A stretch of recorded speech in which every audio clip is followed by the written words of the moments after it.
I Mohammad কামিলওয়ালা, আয় রে আমার বুকে আয়।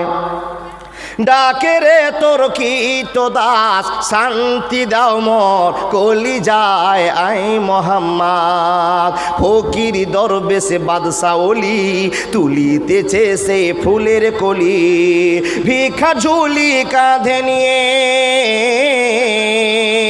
ভিক্ষা ঝুলি কাঁধে নিয়ে বাস করে গাছতলায়। আয় মোহাম্মদ, আয় মোহাম্মদ কামিলওয়ালা, আয় রে আমার বুকে। আর হলো ইয়া রাসূলুল্লাহ, আপনি বলে দিন আমরা জান্নাত কি করে যাব, এমন কিছু আমল বলে দিন আমরা জান্নাত চলে যাব। নবীজি এমন করে টেকনিক করে আপনাকে বলে দিয়েছেন জান্নাত যাওয়ার নিয়মটা, আপনি এটা জীবনেও ভুলবেন না।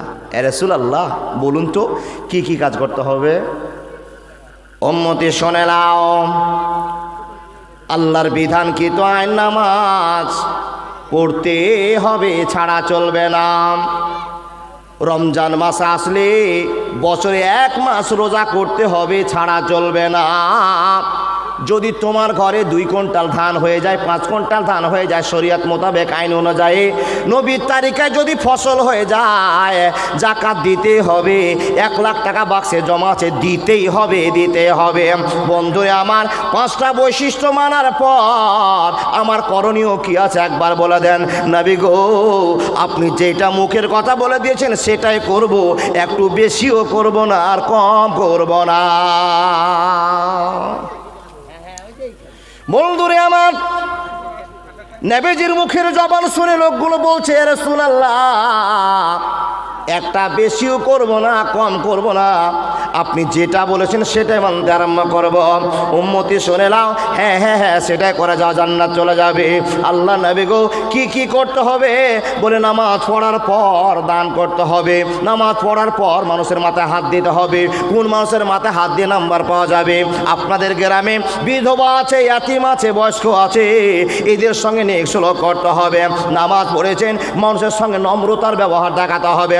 নবীজিকে জিজ্ঞেস করা হলো, ইয়া রাসূলুল্লাহ, নামাজ রোজা হজ যাকাত করার পর কোন আমলগুলো, কোন নিয়ামতগুলো আমাদের বেশি করা লাগবে, যেই জন্য আমরা জান্নাতে বেশিরভাগ লোক চলে যাব, এমন কোন ব্যবহারের কথা আছে কিনা? তো নবীজি বলছেন হুসনুল খাল, যার দেহতে দুনিয়াতে ব্যবহার ভালো হবে, নামাজ রোজা হজ যাকাত করবার পরে মানুষের সঙ্গে নম্র ব্যবহার করবে, ভদ্রতার সাথে জীবন যাপন করবে, মানুষকে কষ্ট দিবে না, মানুষকে ডাইরেক্ট কোনো ভুল ধরিয়ে দিবে না, যদি বলতে হয় তো পার্সোনাল বলে দেবে, মানুষটা যেন দুঃখ না পেয়ে যায়।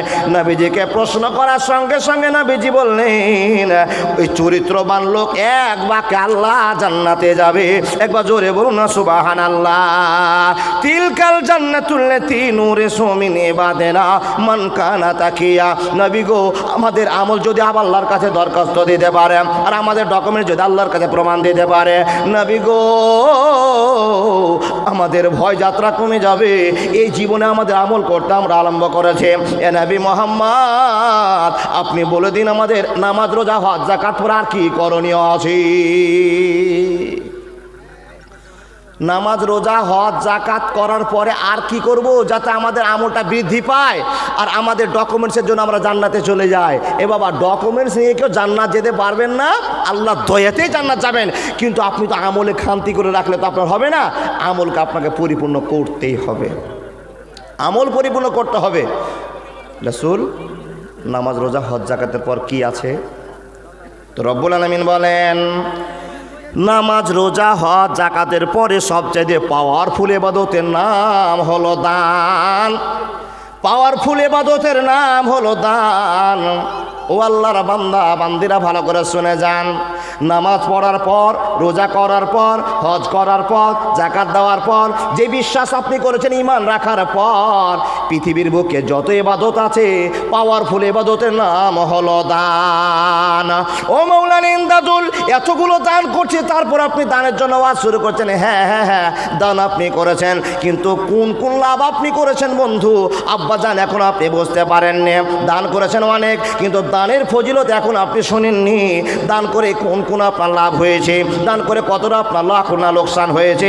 এই মানুষের দল পাওয়ারফুল ইবাদতটা কে কে করতে পেরেছেন একবার শোনেন। দেন। নবীজি বলছেন শোনে নাও, যারা দান করবে দুনিয়া আখিরাতের ভালোবাসা তাদের উপর বর্তাবে। একবার জোরে বলুন না সুবহানাল্লাহ। কি কি দান? দানের কথাগুলো শুনুন। কি আপনি আখিরাত আর দুনিয়াতে প্রাধান্য পেয়েছেন? আপনাকে আল্লাহ বলছেন, এ বান্দা, নামাজ পড়ার পর রাস্তার ধারে একটা ইয়াতিম বাচ্চা বসে আছে, নোংরা হয়ে বসে আছে। ওর মাথার কাছে গিয়ে দাঁড়াও, একবার মাথাটায় হাত দাও, নাম্বার বেড়ে যাবে, জান্নাত তুমি চলে যাবে। নূরে সুমিন ইবাদিনা মান কানা তাকিয়া। ওই ছেলেটা বসে আছে অভাবের মতো, তুমি তার কাছে যাও, তার মনের দুঃখ গল্পগুলো একটু শুনে নাও। আর তার মাথায় একবার হাতটা বলিয়ে দিল, বাবা তোমার বাবা কি হয়েছে, তোমার মা কোথায় গিয়েছে? ওই ছেলে যদি বলে দেয় আমার বাপ মা বেঁচে নাই, মাটির তলে চলে গেছে, কবরবাসী হয়েছে, তাকে দেখে আপনার দুঃখ চলে আসবে। হাইরে মাত্র 5 বছরের বাচ্চা, তোমার বাপ নয়, তোমার মা নাই। আজকে জালসার দিন, তোমার বাপ মা থাকলে তোমার হাতে 10 টাকা 20 টাকা থাকতো, পকেট থেকে 10 টাকা বের করে বাবুকে দিয়ে বলছেন, বাবা রে যা যা যা পাপড় কিনে খা, যা যা যা একটা কুরকুরে কিনে খা। এ মুসলমান, নূরে সুমিন ইবাদিনা মান কানা তাকিয়া, এটাই হলো আপনার জান্নাত যাওয়ার ঠিকানা। নামাজ রোজা শুধু পড়ে জান্নাত যাওয়া যাবে না, যাবে না, যাবে না। আই মোহাম্মদ কামিলিওয়ালা, আয় রে আমার বুকে আয়, ডাকে রে তোর কি তো দাস, শান্তি দাও মোর কলি যায়। আই মোহাম্মদ, ফকির দরবেশে বাদশা ওলি, তুলিতেছে সে ফুলের কলি। ভিক্ষা ঝুলি কাঁধে নিয়ে, ভিক্ষা ঝুলি কাঁধে নিয়ে বাস করে গাছতলায়। আয় মোহাম্মদ, আয় মোহাম্মদ কামিলিওয়ালা, আয় রে আমার বুকে আয়। একবার জোরে বলুন না সুবহানাল্লাহ। রাস্তাতে যাচ্ছেন, একটা ফকির ল্যাংড়া হয়ে ধারে বসে বসে লা ইলাহা ইল্লাল্লাহ মুহাম্মাদুর রাসূলুল্লাহ, লা ইলাহা ইল্লাল্লাহ মুহাম্মাদুর রাসূলুল্লাহ, দেরে বাবারে করছে। আপনি নামাজ পড়ছেন, কিন্তু লক্ষ্য করার পরও সাইড কেটে চলে গেলেন, কিন্তু আপনার পকেটে 5000 টাকা আছে, যাওয়া চলবে না। তার কারণ নূরে সুমিন ইবাদিনা মান কানা তাকিয়া, আপনার ডকুমেন্টস দেখে আল্লাহকে বলবে, আল্লাহ আমাকে জান্নাতে দাও। সাইড দিয়ে চলে গেলেন, ও মাটিতে হাত দিয়ে আপনার কাছে চাইতে আছে, সাইড দিয়ে চলে গেলেন, বাবা নাম্বার পেলেন না, নাম্বার কমে গেল। নামাজ রোজা হজ জাকাত করবার পরে ওই ফকিরের পাশে দাঁড়িয়ে পকেট থেকে 5 টাকা দিয়ে আপনাকে ভালোবাসা দিতে হবে, ফকিরের কাছে একটা দোয়া নিতে হবে। দোয়া নিলেন, চলে গেলেন রাস্তা পার করে।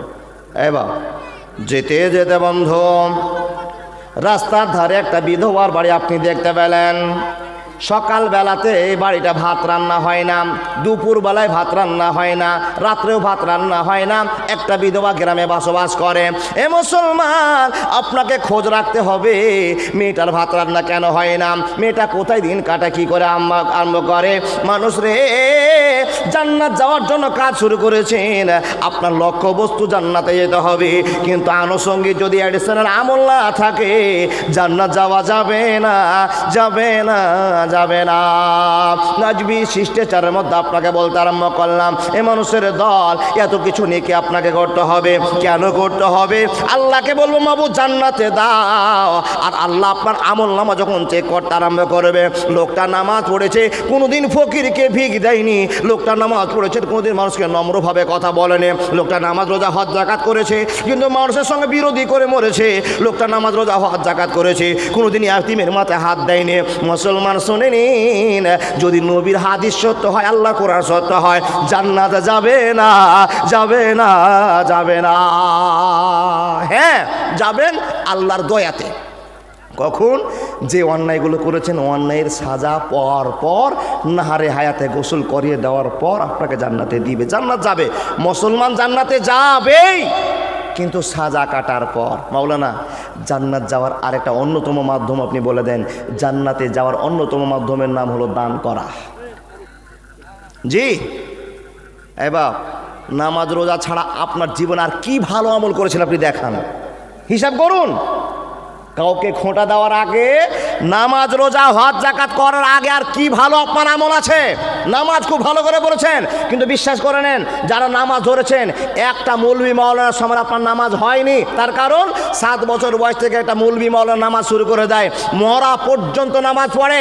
মৌলভী সাহেবের দামের কথা আপনাকে বলতে আরম্ভ করলাম, কিন্তু বাবা যারা পাবলিক আপনারা নামাজ ধরেছেন, নিশ্চয় আপনি 20 বছরের পর ধরেছেন, 10 বছরের পর ধরেছেন, 40 বছর পর ধরেছেন।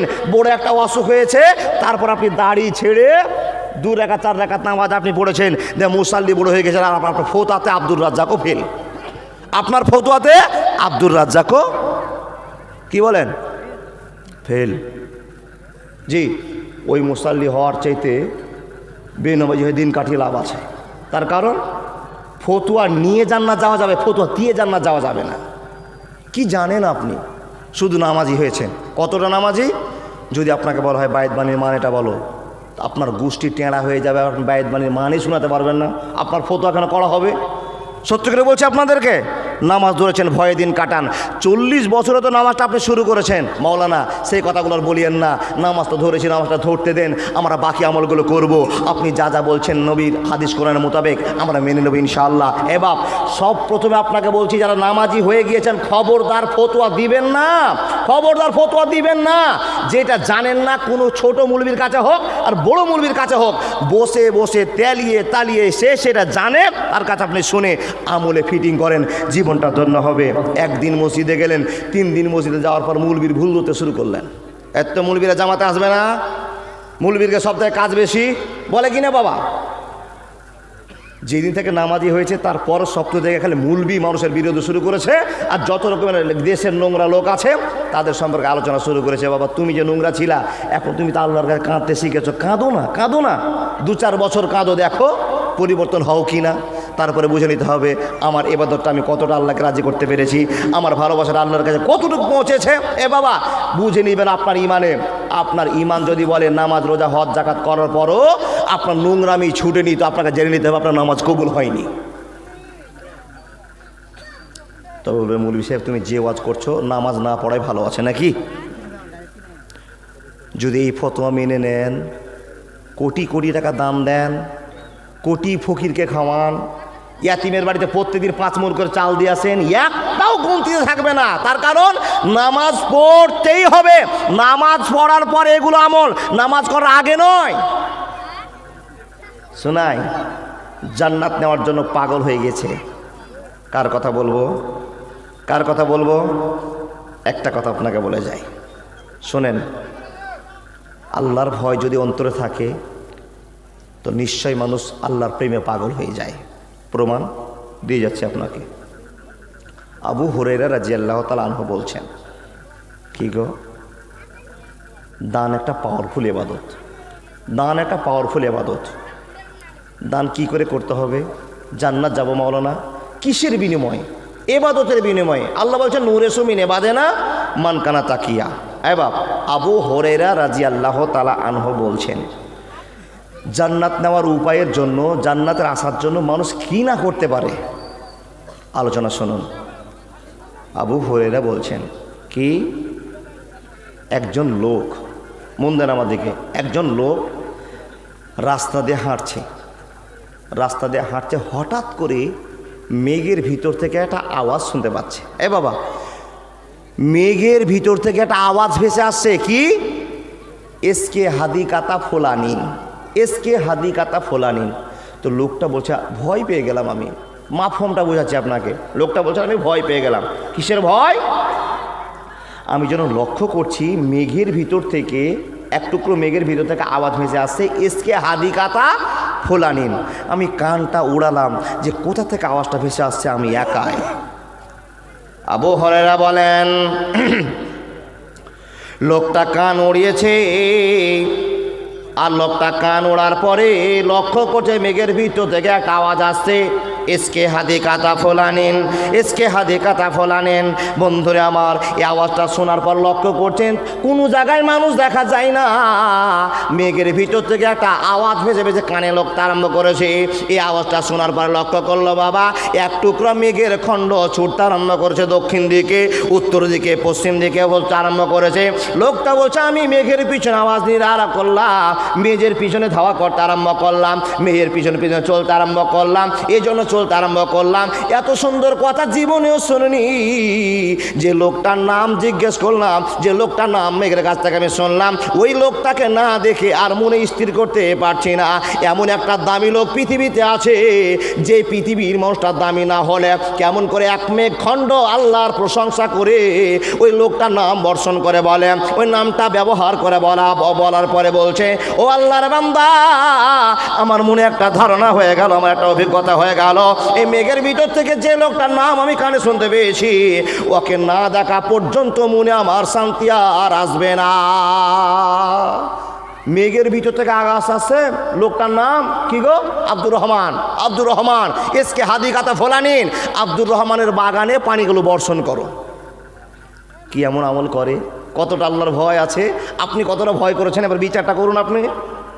আল্লাহর বান্দা, লোকটা অবাক হয়ে গেছে, মেঘ আওয়াজ করছে মানুষের নাম, তো এই মানুষটাকে কোথায় পাবো আমি?